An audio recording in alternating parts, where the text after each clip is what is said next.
नमस्कार. श्री स्वामी समर्थ संगीत शारदामध्ये तुम्हा सर्वांचं मनपूर्वक स्वागत. आज आपण बोरनहाण का करायचे आणि त्यामागील शास्त्रीय कारण जाणून घेऊया.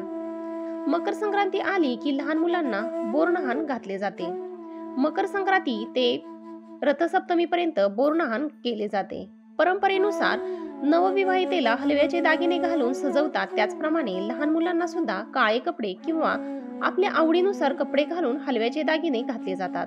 याला लहान मुलांचा कौतुक सोहळाही म्हटलं जातं. बाळाचा जन्म झाल्यानंतर येणाऱ्या पहिल्या संक्रांतीला बोरनहाण घातले जाते. लहान मुलांना उत्तम आरोग्य लाभावे म्हणून बोरनहाण घालण्याची पारंपरिक पद्धत आहे. संक्रांतीनंतर ऋतूमध्ये बदल होताना जाणवतात. बाळाच्या शरीराला बदलत्या ऋतूची बाधा होऊ नये म्हणून बोरनहाण घातले जाते. या कार्यक्रमात लहान मुलांना आमंत्रित करतात आणि ज्याचे बोरनहाण करावयाचे आहे त्याच्या डोक्यावरून ऊसाचे तुकडे, भुईमुगाच्या शेंगा, बोर, हरभरा, चिरमुरे हे हळूवार टाकले जातात. एवढ्या वस्तू खाली पडताना बघून मुलं ती वेचून खातात. अशात त्यांना नवीन फळे खाण्याची सवय लावणे सोपे जाते.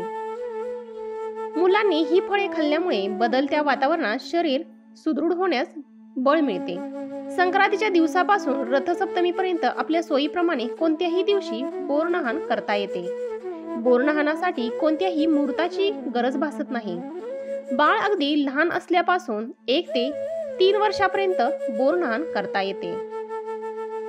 या कार्यक्रमात बाळाला घालण्यासाठी काळ्या रंगाचा ड्रेस किंवा आपल्या आवडीनुसार कोणत्याही रंगाचा ड्रेस घालावा. हलव्याचे दागिने आणावे, त्यात तिळाचा उपयोग केलेला असावा.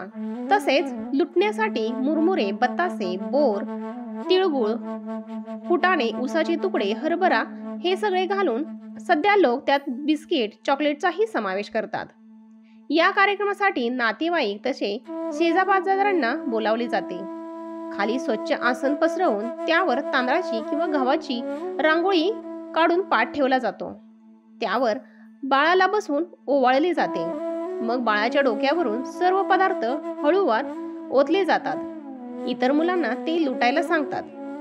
बोरनहाण का करायचे याच्या संदर्भात अशी आख्यायिका आहे की करी नावाचा एक राक्षस होता. त्या करी राक्षसाची वाईट दृष्टी आणि वाईट विचार मुलांवर पडू नये त्यासाठी सर्वात आधी हे कृष्णावर केले गेले. त्यानंतर ही प्रथा पडली आणि तेव्हापासून बोरनहाण केले जाते. लहान मुलं कृष्णाचे स्वरूपच आहे आणि त्यांचा वर करी राक्षसाचे वाईट विचार आणि दृष्टी पडू नये असे मानून लहान मुलांवर बोरनहाण केले जाते.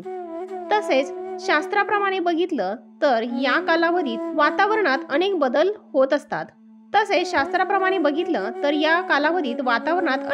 होत असतात.